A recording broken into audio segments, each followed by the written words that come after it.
Hi guys, welcome to Chennai IAS Academy. So நான் already TNPSC group எக்ஸாம்ஸ்க்காக 6th to 8th important question ஒரு 25 parts போட்டிருந்தேன். So other 25 questions தான் இப்போ நம்ம போட போகிறோம். ஸோ பார்க்கலாம், இம்பார்ட்டன்ட் கொஸ்டின்ஸ் வந்து ஒரு ஓவரால் கிளான்ஸை நம்ம வேகமாக பார்க்க போகும்போது தான் நமக்கு ஒரு ஐடியாவே கிடைக்கும். நான் ஆல்ரெடி சொல்லியிருந்தேன், அது வந்து படிச்சிருந்தால் மட்டும்தான் நம்மளால எளிமையாக அட்டன் பண்ண முடியும். அதாவது அந்த கொஸ்டினை அண்டர்ஸ்டாண்ட் பண்ணி அட்டன் பண்ண முடியும். நம்ம வந்து புக் பேக்கே எதிர்பார்த்துட்டு இருக்க முடியாது. ஸோ புக் பேக்கே வராதுக்கான சான்சஸும் குறைவு தான். ஸோ நம்ம வந்து நம்மளுடைய நாலேஜை எக்ஸ்ட்ரா யூஸ் பண்ணி பண்ணணும். ஸோ இப்போ ஃபர்ஸ்ட் கொஸ்டின் வந்து பார்த்தீங்கன்னா இந்த வீடியோக்குள்ள போயிடலாம். The same proportion of carbon and oxygen in the carbon dioxide obtained from different sources proves the law of. அதாவது கார்பன் டை ஆக்சைடு எம்முறையில் தயாரிக்கப்பட்டாலும் அதில் கார்பன் மற்றும் ஆக்சிஜனின் நிறை விகிதம் மாறாதிருப்பது டேஷ் விதியை நிரூபிக்கிறதுனா டெஃபினட் ப்ரொபோர்ஷன், மாறா விகித விதி தான். ஏன்னா மாறாம இருக்குது. இப்போ கார்பன் டை ஆக்சைடு வந்து CO2 தான். ஸோ இதை ப்ரிப்பேர் பண்ணும் போது அதோட மாலிக்யூல் ஆட்டம் மாலிக்யூல் வந்து கார்பன் 1 தான் இருக்கணும், ஆக்சிஜன் வந்து 2 தான் இருக்கணும். ஸோ இது வந்து எந்த முறையில் நம்ம தயாரிச்சாலும் என்ன ஆகக்கூடாதுன்னா மாறக்கூடாது. அப்படி இருக்கும் போது அது மாறா விகித விதி மூலமாக தான் அது நமக்கு என்ன ஆகுது, அது அந்த விதியை தான் அது நிரூபிக்குது. ஓகேங்களா? அடுத்த செகண்ட் கொஸ்டின் ரொம்ப important. Who introduced the term electrolysis? அதாவது மின்னார் பகுத்தல் என்ற சொல்லை யார் அறிமுகப்படுத்தியதுன்னா மைக்கேல் ஃபாரடே. சோ எல்லாருக்குமே தெரிஞ்சிருக்கும். மின்னார் பகுத்தல் என்ற சொல் மைக்கேல் ஃபாரடே என்ற விஞ்ஞானியால் 19ஆம் நூற்றாண்டில் தான் அறிமுகப்படுத்தப்பட்டது. இது மின்சாரம் மற்றும் பகுத்தல் என்ற சொற்களில் இருந்து தான் வந்து என்ன ஆச்சு, உருவாயிருக்கு. சோ மின்னார் பகுத்தல்ன்றது மின்சாரம் மற்றும் பகுத்தல் என்ற சொல்லில் தான் உருவாச்சு. எலக்ட்ரோலிசிஸ் மெத்தட் அப்படின்னு சொல்லிட்டு அவர் தான் கண்டுபிடிச்சாரு, மைக்கேல் ஃபாரடே அவர்கள். ஓகேங்களா? அடுத்தது third question, find out the raw material of quicklime and slaked lime. இது வந்து ரொம்ப ரொம்ப இம்பார்ட்டன்ட் क्वेश्चन. இதுவும் கேட்பாங்க. சுட்ட சுண்ணாம்பு மற்றும் நீற்று சுண்ணாம்பின் மூலப்பொருளை தேர்ந்தெடுங்கன்னா சுண்ணாம்புனாலே என்னமா, கால்சியம் கார்பனேட் தான். சோ அது நமக்கு நல்லா தெரிஞ்சிருக்கணும். அப்ப லைம் ஸ்டோன்ன்றது வந்து எந்தெந்த மெட்டீரியலை எடுத்துட்டு வராங்கன்னு பாத்தீங்கன்னா quick Lime, slaked Lime, cement and motor. ஓகேங்களா? அதே மாதிரி கால்சியம் கார்பனேட் தான் என்னன்னு சொல்றாங்க, லைம் ஸ்டோன்னு சொல்றாங்க. அப்போ வந்து லைம் ஸ்டோன் அப்படின்னு சொல்லிட்டாலே உங்களுக்கு அதுல கால்சியம் கார்பனேட் தான் உள்ளடங்கிடும். ரொம்ப முக்கியமான கொஸ்டினும் கூட. Fourth question, which of the following parts of our body help us in movement? நம்மளுடைய இயக்கத்திற்கான உதவக்கூடிய பாகங்கள் எது? பின்னாடி வர்றதுல உடல்ல உதவக்கூடிய பாகங்கள் எதுனா நமக்கு நல்லா தெரியும், எலும்புகள். எலும்புகள் இப்ப நான் கையை ஆட்டி பேசுறேன்னா என் கையில எலும்புகள், அந்த மூட்டு எலும்புகள் என்னுடைய இதை வந்து அசைக்கும் பொழுதுதான் அது என்ன பண்ணும், ஆட்டுவிக்கும். சோ அது கண்டிப்பா. ஸ்கின் வந்து ஹெல்ப்ஃபுல்லா இருக்கா மூவ்மெண்ட்டுக்கு, அதாவது ஒரு இடத்துல இருந்து ஒரு இடத்துக்கு நகரத்துக்கு எலும்புகள் பயன்படும். ஏன்னா கால் நடக்க போகுதுன்னா கால் எலும்புகள் தான் நடக்கிறதுக்கு பயன்படுது. ஆனா ஸ்கின் இருக்கானா கிடையாது. மசில்ஸ், தசைகள் இருக்கு, ஆனா ஸ்கின் கிடையாது. ஆர்கன்ஸ், உடல் உறுப்புகள் அதுல பங்கு பெறல.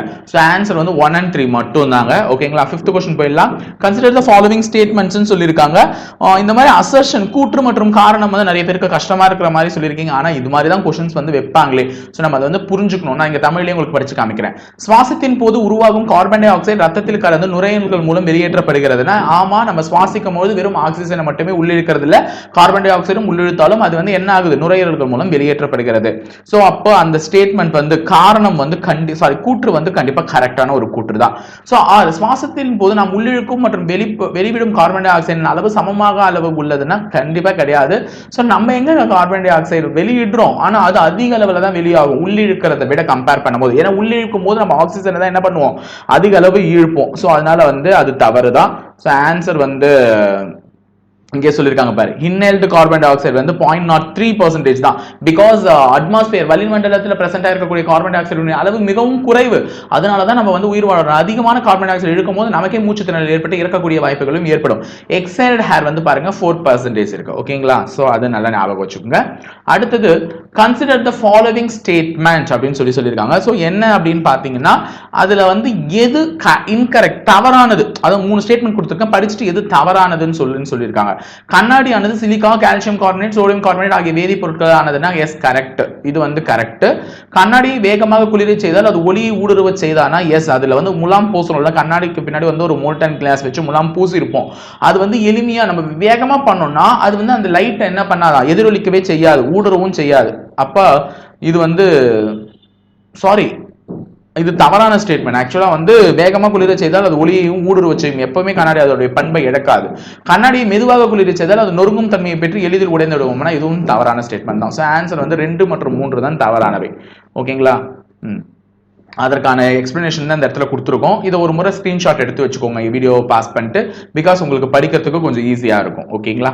அடுத்தது Why do underwater divers wear fin-like flippers on their feet? அப்ப நம்ம நீருக்கடியில வந்து நீந்துபவர்கள்லாம் தெரியும் இந்த மாதிரி துடுப்பு போன்ற ஒரு இதை வந்து என்ன பண்ணிருப்பாங்கன்னா காலில் கட்டியிருப்பாங்க. ஏன் அப்படின்னு பாத்தீங்கன்னா தண்ணீரில் வந்து எளிதாக மிதப்பதற்காக. இது நம்ம வந்து புரிஞ்சிருந்தாலும் ஈஸியா போட்டிருக்கலாம். அவங்களுக்கு அது வந்து எளிமையா வந்து என்ன பண்ணும், தண்ணியில நீந்தி செல்றதுக்கு உதவும். அதனாலதான் வந்து அதை பயன்படுத்துறாங்க.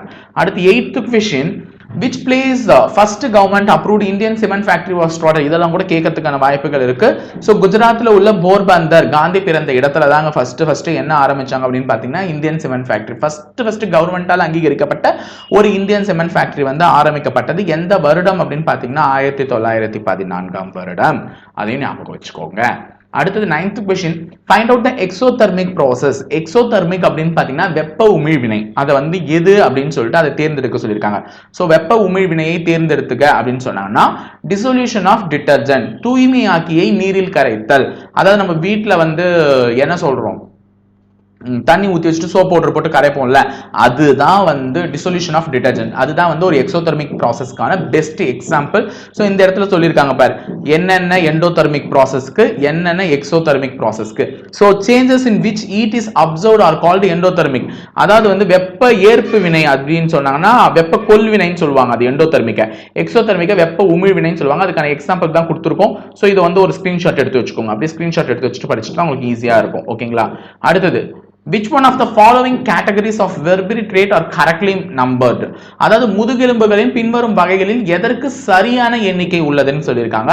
சோ அதுக்கு வந்து கரெக்டான எண்ணிக்கை வந்து நீங்க என்னன்றது எனக்கு கமெண்ட் பாக்ஸ்ல கமெண்ட் பண்ண போறீங்க. மார்பெலும்பு எத்தனை, வால் எலும்பு எத்தனை, இடுப்பெலும்பு எத்தனை.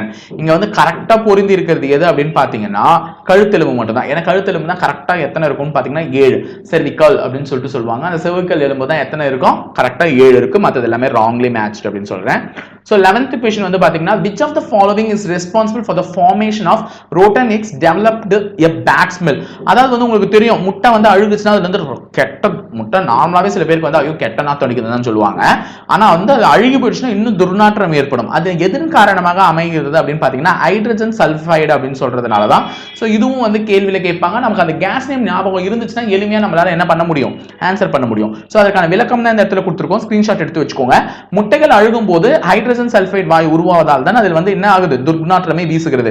சோ மனிதன் உண்பதற்கு தகுதி இல்லாத வகையில் உணவுப் பொருட்கள் ஏற்படும் மாற்றமே உணவு கெட்டு போதல். சோ ஒரு உணவில் துர்நாற்றம், நிறமாற்றம், ஊட்டச்சத்து இழப்பு போன்ற நிகழ்வுகள் வந்து உணவினுடைய தரத்தை வந்து குறைக்குது.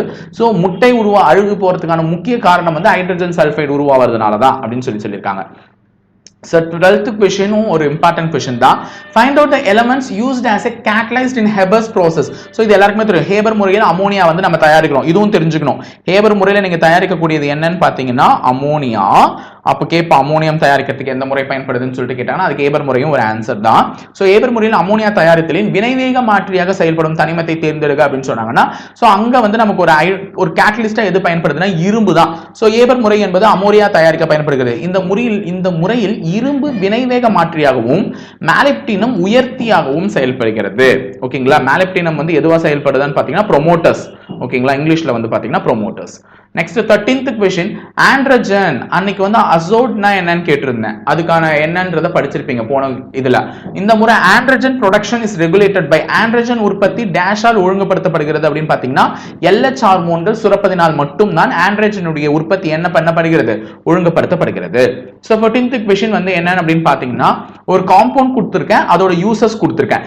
எது எதனோட மேட்ச் ஆகுது கரெக்ட்டா அப்படின்றத வந்து நீங்க தான் என்ன பண்ணணும் சொல்லணும். சோ NaHCO3 வந்து எதோட மேட்ச் ஆகுதுன்னு பாத்தீங்கன்னா அமில நீக்கியா, ஆன்டி ஆசிட் அப்படின்னு சொல்லுவாங்க. ஆன்டாசிட்ல ஆன்டி ஆசிட். ஓகேங்களா? அடுத்தது Na2CO3 எதுக்கு பயன்படுதுன்னா கடின நீரை மென்னீராக்க. சோ இந்த கெமிக்கல் ஃபார்முலாலாம் வந்து எந்த காம்போனன்ட் அப்படின்றத வந்து நீங்க வந்து என்ன பண்ணுங்க, கூகுள்ல சர்ச் பண்ணுங்க. ஏன்னா நீங்க அப்பதான் கொஞ்சமாவது படிப்பீங்க. ஓகேங்களா? இப்ப நான் வந்து சீக்கிரமா சொல்லிட்டு போயிடலாம், இதுக்கு தாங்க செய்றோம், அதுக்கு தாங்க செய்றோம்னா. ஆனா நீங்க படிச்சாதான் வந்து உங்களுக்கு ஈஸியா புரியும். அதனால பாத்துக்குங்க. Na2CO3 எதுக்கு பயன்படுது, சாஃப்டனிங் ஆஃப் வாட்டர். அடுத்தது CaO எதுக்கு பயன்படுது அப்படின்னு பாத்தீங்கன்னா சிமெண்ட் மற்றும் கண்ணாடியை தயாரிக்கிறதுக்கு தான் எது பயன்படுது, CaO பயன்படுது. நெக்ஸ்ட் CaOH2 எதுக்கு பயன்படுதுன்னா பூஞ்சை கொல்லி ஃபங்கிசைட்ஸ். ஓகேங்களா? அடுத்தது CaOCl2 எதுக்கு பயன்படுதுன்னா குடிநீர் சுத்திகரிப்பதற்காக sterilisation of drinking water. So இதெல்லாம் வந்து உங்களுக்கே படிச்சிருப்பீங்க. அதனால அதை வந்து ஒழுங்கா படிச்சீங்கன்னா மட்டும்தான் ஈஸியா நம்மளால என்ன பண்ண முடியும், அட்டெண்ட் பண்ண முடியும். So 15th question, find out the incorrectly matched pair, அதாவது தவறாக பொருந்தியுள்ள இணையை கண்டறியன்னு சொல்லியிருக்காங்க. ஸோ கார்பன் மோனாக்சைடு வந்து லங் கேன்சருக்கு உருவாக்கத்துக்கு பயன்படுதானா தவறு, அது மட்டும் தான் தவறு. மற்றபடி கார்பன் டை ஆக்சைடு வந்து global warming correct, nitrogen dioxide வந்து ஆசிட் ரெயினுக்கு கரெக்ட், சல்பர் டை ஆக்சைடு வந்து ஹை இரிட்டேஷன், இதுவும் கரெக்ட் தான். ஸோ எல்லாமே கரெக்டா பொருந்தி இருக்கு, அது மட்டும் தான் தவறா பொருந்தி இருக்கு. 16th கொஸ்டின் வந்து ரொம்ப முக்கியமான question, dash intake needs to be increased to prevent osteoporosis in later life. நமது வாழ்வின் பிந்தைய பகுதியில் ஆஸ்ட்ரோபோரோசிஸை தடுக்க டேஷ் எடுத்துக்கொள்வது மிகவும் அவசியமாகும்னா கால்சியம். ஏன்னா ஆஸ்ட்ரோபோரோசிஸ் இது வந்து நல்லா தெரிஞ்சு வச்சுக்கோங்க, இது வந்து ஒரு போன் ரிலேட்டட் இஷ்யூ, ஒரு போன் ரிலேட்டட் இஷ்யூ தான் வந்து இந்த நோய். சோ இந்த நோய் நமக்கு வந்து பிற்காலத்துல வரக்கூடாதுன்னா நம்ம அதிக அளவுல எதை எடுத்துக்கணும்னா calcium. Because bone related issue வரக்கூடாதுன்னா நமக்கு அங்க வந்து எது தேவை, கால்சியம். ஏன்னா எலும்புகள் வளர்வதற்கு தேவையானது முக்கியமானது ஒரு பொருள் வந்து கால்சியம் தான். சோ அது ஞாபகம் வச்சுக்கோங்க. அடுத்து 17th கொஸ்டின், ஓகேங்களா, ஃபைண்ட் அவுட் த பயோபோல் பிளாஸ்டிக் அப்படின்னு சொல்லியிருக்காங்க. பயோபோல் பிளாஸ்டிக் அப்படின்னா அதனை தேர்ந்தெடுக்கன்னு சொல்லியிருக்காங்க. பாலிஹைட்ராக்சைடு பியூட்ரியேட், அதுதான் பாலிஹைட்ராக்சி பியூட்ரியேட் தான் வந்து என்னன்னு சொல்லுவாங்க, பயோபோல் பிளாஸ்டிக் அப்படின்னு சொல்லுவாங்க. சோ இது ஸ்கிரீன்ஷாட் எடுத்து வச்சுக்கோங்க. இங்கிலீஷ் மீடியம் ஸ்டூடெண்ட்ஸ் கொஞ்ச நேரம் நிக்கிறேன், ஒரு செகண்ட், ஓகேவா? அப்படியே வீடியோ பாஸ் பண்ணிட்டு ஸ்கிரீன்ஷாட் எடுத்துக்கோங்க. தமிழ் மீடியம் ஸ்டூடெண்ட்ஸ் இங்க வந்து ஸ்கிரீன்ஷாட் எடுத்துக்கோங்க. சோ ரெண்டு பேருமே எக்ஸ்பிளனேஷன்ஸ் படிச்சா கொஞ்சம் யூஸ்ஃபுல்லா இருக்கும் அப்படின்னு சொல்லிட்டு தான் நான் சொல்றேன். ஓகேங்களா? அடுத்து 18th question, which country does RH Whittaker belongs to? RH Whittaker என்றவர் யாருன்றது உங்களுக்கு தெரியும். சோ ஐந்துலக வகைப்பாடு அப்படின்னு சொல்லுவாங்க, ஃபைவ் கிங்டம் அப்படின்னு சொல்லிட்டு. அந்த கிங்டம் வந்து கிளாசிஃபை பண்ணவரே யாருன்னு பாத்தீங்கன்னா RH Whittaker அவர்கள் தான். சோ அவர்கள் வந்து எந்த நாட்டை சேர்ந்தவர்னு ஒரு கேள்வி கேட்டிருக்காங்க. அமெரிக்கா நாட்டை சேர்ந்தவர் தான். ஓகேங்களா? அடுத்தது 19th question, match the following, பொறுத்துகன்னு சொல்லியிருக்காங்க. அகைன்ட் பருவம் அடைதல் அப்படின்னு சொல்லிட்டு வந்து பாத்தீங்கன்னா அது வந்து ஒரு பாலின முதிர்ச்சி. ஓகேங்களா? எல்லாருக்குமே தெரியும், ஏஜ் அட்டன் பண்ணிட்டாங்க அப்படின்னு சொன்னாங்களே, அது இட்ஸ் பருவம் அடைதல். அது வந்து ஒரு பாலின முதிர்ச்சி. இந்த வயதுல இருந்து இந்த வயதை வந்து என்ன பண்றீங்க, கடந்து போறீங்கன்ட்டு. ஆடம்ஸ் ஆப்பிள் எல்லாருக்குமே தெரியும், ஆண்களுடைய தொண்டை குழியதான் என்னன்னு சொல்லுவாங்க, ஆடம்ஸ் ஆப்பிள்னு சொல்லுவாங்க. அது குரலில் உள்ள மாற்றம். ஓகேங்களா? அடுத்தது ஆண்ட்ரோஜோன்னா என்னன்னு பாத்தீங்கன்னா தசை உருவாக்கம். ஓகேங்களா? அடுத்தது ICSH என்னன்னா டெஸ்டோஸ்டெரோன். அடுத்தது மாதவிடாய் வந்து 45 முதல் 50 வயது, அப்பதான் அது முடியும் அப்படின்னு சொல்லுவாங்க. சோ இதெல்லாம் ஞாபகம் வச்சுக்கோங்க.